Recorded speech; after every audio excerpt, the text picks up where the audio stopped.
Everyone welcome back to my channel and classes for में जैसा कि आप थंबनेल में देख पा रहे हो, आज हम वार्षिक परीक्षा क्लास 9 सामाजिक विज्ञान का वायरल पेपर करने वाले हैं जो आपके हर स्कूल में हर ज़िले में आने वाला है। तो ये वायरल पेपर है, आप लोग इस वीडियो को अंत तक देखकर सभी प्रश्नों को अच्छे से तैयार कर लीजिए। ठीक है, ये कोड याद रखना, कोड है आपका बी। बिल्कुल वायरल पेपर है, सभी स्कूल में यही आएगा।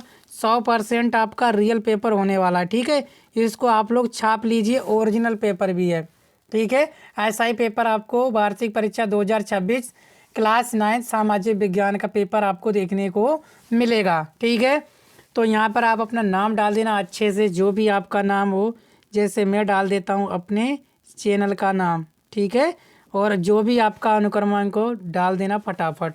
ठीक है, तो बोर्ड परीक्षा, ठीक है ना, समय मिलेगा 3 घंटे का, पूर्णांक होगा आपका 70 नंबर का। ठीक है, ये सारी चीज़ें आपने पढ़ ली होंगी, देख लिया होगा, क्योंकि कक्षा 9th में ही पेपर दे रहे हो। ठीक है, वार्षिक पेपर है, बिल्कुल ओरिजिनल पेपर है, इसको बिल्कुल भी मिस मत करना। मैं पूरा उत्तर के साथ हल करके आपको बताने वाला हूँ। ठीक है, तो सबसे पहले आपको क्या करना है, सबसे पहले जो है आपको निर्देश पढ़ लेना, जो भी निर्देश दिए उनको अच्छे से पढ़ लेना है। क्या है, जो प्रारंभ के आपको 15 मिनट मिलेंगे ना, वो पढ़ने के लिए ही मिलेंगे पेपर को। और खंड आ में 20 अंक के बहुविकल्पीय प्रश्न है।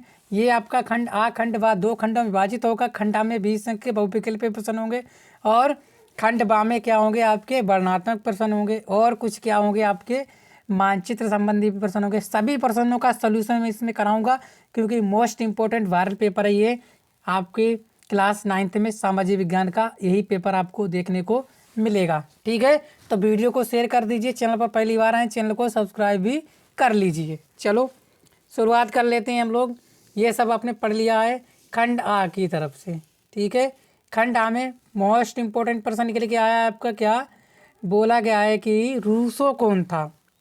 आप सब जानते हो रूसो कौन था ना, अच्छा प्रश्न है, पेपर में आता है, छपता है ना, बोलोगे जी। तो रूसो कौन था, वैज्ञानिक था, दार्शनिक था, कवि था या चित्रकार था। तो बताओ रूसो कौन था। तो सही आंसर कर रहे हो आप लोग, रूसो कौन था। तो रूसो कौन था, आपका दार्शनिक था। ऑप्शन नंबर क्या हो गया, ऑप्शन नंबर बी बिल्कुल करेक्ट आंसर हो गया। ठीक है, ठीक, क्लियर। चलो दूसरा प्रश्न, दूसरा प्रश्न आपके सामने आ रहा है स्क्रीन पर। बोला गया है कि मार्सिले क्या है, इंग्लैंड का राष्ट्रीय गीत, फ्रांस का राष्ट्रीय गीत, जर्मनी का राष्ट्रीय गीत या रूस का राष्ट्रीय गीत। बता दो फटाफट, क्या हो जाएगा इसका सही आंसर। ठीक है ना, तो क्या हो जाएगा आपका, मार्सिले जो है फ्रांस का राष्ट्रीय गीत है, यानी राष्ट्रीय गान है। किसका है, आपका फ्रांस का। ऑप्शन नंबर बी बिल्कुल क्लियर आंसर है इसका। ठीक है, छाप लेना, पेपर में छपेगा ये सब। ठीक है, नेक्स्ट तीसरा प्रश्न। तो आपकी स्क्रीन पर आ रहा है तीसरा प्रश्न, क्या कह रहा है, अप्रैल थीम्स क्या थी।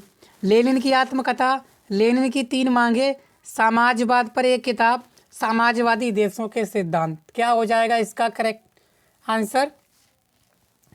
ठीक है, तो क्या हो जाएगा करेक्ट आंसर, तो हो जाएगा आपका अप्रैल थीम्स क्या थी, लेनिन की 3 मांगे थी। ऑप्शन नंबर बी बिल्कुल करेक्ट आंसर है। ठीक है, तो अप्रैल थीम समझ में आ गई ना, क्या थी, लेनिन की 3 मांगे थी। मोस्ट इंपॉर्टेंट पेपर है। ठीक है, पेपर में यही सब प्रश्न आपको देखने को मिलेगा, पूरा पेपर हल कराऊंगा मैं। रूस में कुलक कौन थे, बता दो, रूस में कुलक कौन थे।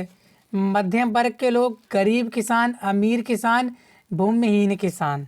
ठीक है, तो रूस में कुलक कौन थे, चौथे का करेक्ट आंसर क्या हो जाएगा, तो हो जाएगा आपका अमीर किसान थे। कौन थे आपके, रूस में कुलक कौन थे आपके, अमीर किसान थे। ऑप्शन नंबर सी बिल्कुल करेक्ट आंसर है। ठीक है, पांचवा प्रश्न, औपनिवेशिक सरकार की आय का मुख्य स्रोत था, गृह कर, कृषि कर, आयकर, उपहार में मिलने वाला धन। क्या हो जाएगा इसका करेक्ट आंसर। ठीक है, औपनिवेशिक सरकार की आय का मुख्य स्रोत क्या है, तो क्या था आपका, तो वो था कृषि कर, यानी कि जो लोग, हम लोग खेती बाड़ी करते थे ना, उन पे क्या कर देते ये लोग, कर लगा देते थे।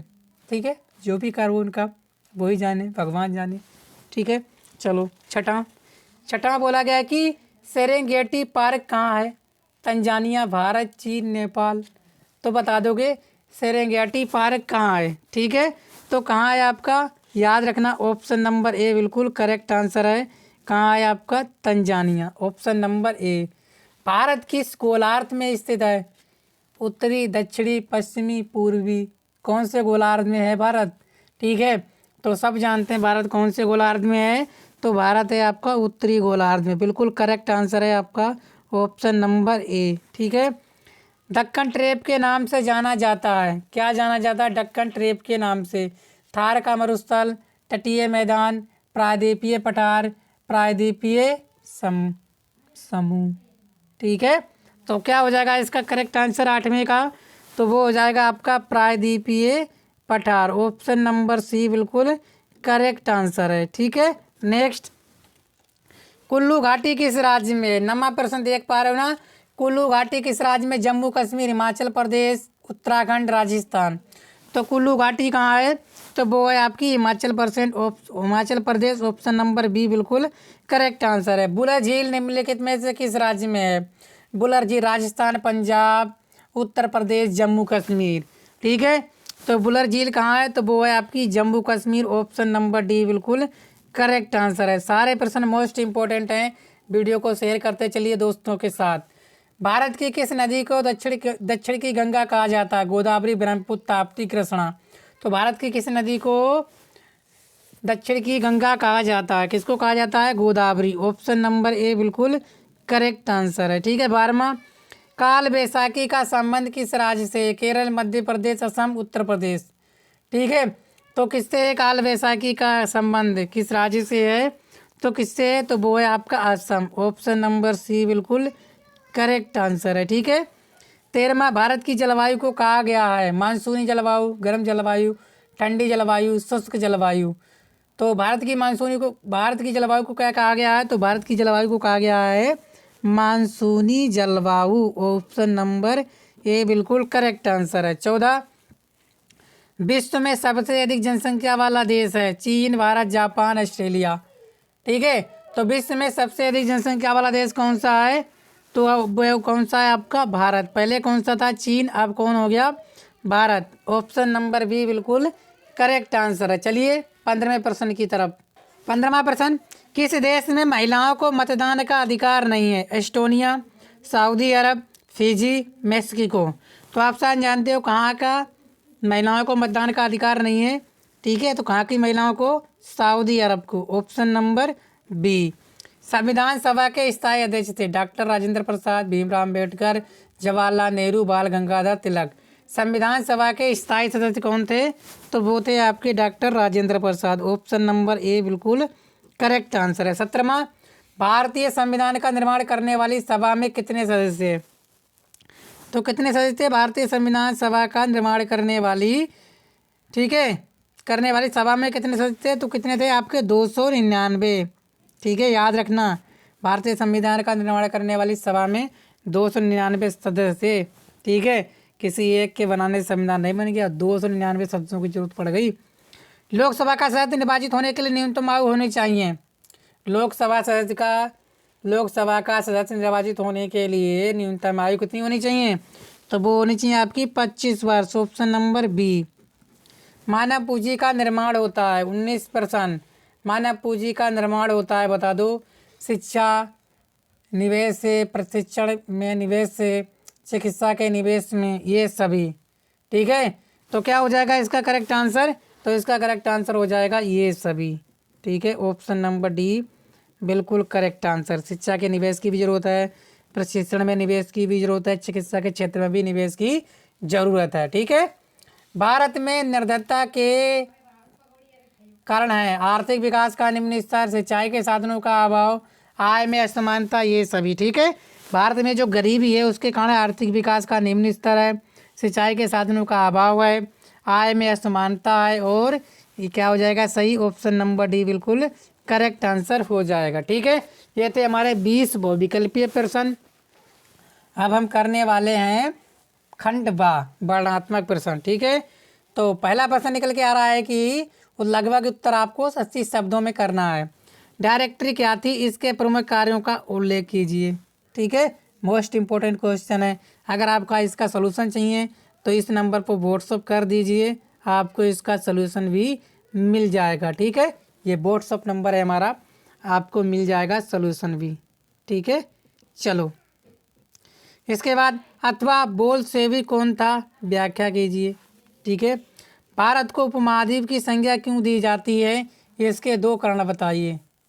ठीक है, भारत को उपमहाद्वीप की संज्ञा क्यों दी जाती है, इसके 2 कारण बता दीजिए। अथवा भारत में जनसंख्या वितरण को प्रभावित करने वाले कौन कौन से कारक हैं। ठीक है, अथवा में, ठीक है, अथवा में ये कर सकते हो या ये कर सकते हो, कोई दिक्कत नहीं है। लोकतंत्र के 4 गुण बताइए, लोकतंत्र के 4 गुण। अथवा में हमें संसद की आवश्यकता क्यों है। बेरोजगारी शब्द की आप कैसे व्याख्या करेंगे। अथवा भारत में खाद्य सुरक्षा कैसे की जाती है, या तो आप ये वाला कर दो या आप ये वाला भी कर सकते हो। ठीक है, लोकतंत्र के 4 गुण, ये तो मोस्ट इंपॉर्टेंट है, इसको जरूर करके जाना। ठीक है, नेक्स्ट अब आपको वर्णनात्मक बने उत्तर लगभग 180 शब्दों में देना है। ठीक है, चलो ये वर्णनात्मक 1 नहीं, ये वर्णनात्मक है आपका 2।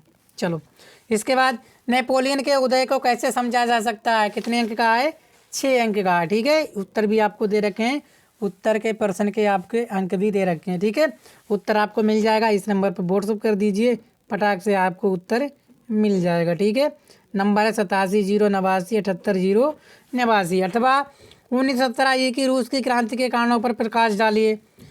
ठीक है, बताइए हिमालय का निर्माण कैसे हुआ है, 6 अंक का है। ठीक है, देख रहे हो अंक सामने है। अथवा जल प्रदूषण से क्या अभिप्राय है, इसके स्रोतों पर प्रकाश डालिए। 7वां, लोकतंत्र दूसरी अन्य सरकारों से बेहतर है क्यों। ठीक है, कितने अंक का है, 6 अंक का है। अथवा समानता के अधिकार की विवेचना कीजिए, इन दोनों में से कोई एक कर सकते हो। ठीक है, इतना तो आप जानते हो। मानव पूंजी निर्माण का अर्थ बताइए, आर्थिक विकास में इसका क्या महत्व है, 6 अंक का है। अथवा आप ये कर सकते हो, हरित क्रांति का क्या अर्थ है, मोस्ट इंपॉर्टेंट क्वेश्चन है हरित क्रांति वाला। इसके बाद मानचित्र संबंधी प्रश्न है। ठीक है, इस चिन्ह से आपको दर्शाना है, आधा अंक का मिलेगा आपको। मित्र राष्ट्र में सम्मिलित किसी एक देश का नाम, मित्र राष्ट्र में सम्मिलित किसी एक देश का नाम क्या है, किसी एक देश का नाम क्या है। एक तो है आपकी संयुक्त राज्य अमेरिका, ले क्या है, संयुक्त राज्य अमेरिका हो गया। ठीक है, और क्या है आपका, ब्रिटेन भी है। ठीक है, इटली भी है, जापान भी है। ठीक है, याद कर लेना, इटली भी है, जापान भी है। ठीक है, इसके बाद केंद्रीय शक्ति में सम्मिलित किसी एक देश का नाम, केंद्रीय शक्ति में सम्मिलित किसी एक देश का नाम, जर्मनी। ठीक है, जर्मनी भी है, ऑस्ट्रेलिया भी है, हंगरी भी है, तुर्की भी है। ठीक है, अच्छे से तैयार कर लेना। भारत में उस राज्य का नाम जहाँ गुज्जर बकरवाल समुदाय के लोग रहते हैं। ठीक है, तो कहाँ रहते हैं आपके, जम्मू कश्मीर। कहाँ रहते हैं, जम्मू कश्मीर में रहते हैं गुज्जर बकरवाल के लोग। अफ्रीका का वह क्षेत्र जिसे मसाई लैंड कहा जाता है, किसे मसाई लैंड कहा जाता है। ठीक है, तो ये कहा जाता है केन्या और तंजानिया। किसको कहा जाता है, केन्या और तंजानिया। ठीक है, क्या, केन्या और तंजानिया को मसाई लैंड कहा जाता है। वह स्थान जो 1789 की क्रांति के समय फ्रांस की राजधानी थी, क्या थी आपकी, पेरिस। ओ ठीक है, क्लियर। इसके बाद 10वां, दिए गए भारत के मानचित्र में निम्नलिखित को दर्शाइए। भारत के पश्चिमी घाट से पूर्वी घाट तक बहने वाली नदियों के नाम इस चिन्ह द्वारा। ठीक है, भारत के पश्चिमी घाट से पूर्वी घाट तक बहने वाली नदियाँ कौन सी हैं, कौन कौन सी हैं, गोदावरी, गोदावरी है, कृष्णा है और कावेरी है। ठीक है, याद कर लेना। इसके बाद राजस्थान के मरुस्थल का नाम इस चिन्ह के द्वारा। ठीक है, क्या है आपका, थार का मरुस्थल। ठीक है, राजस्थान में क्या है, थार का मरुस्थल। इसके बाद भारत के पूर्वी तट पर स्थित बंदरगाह को इस चिन्ह के नाम से दर्शाइए।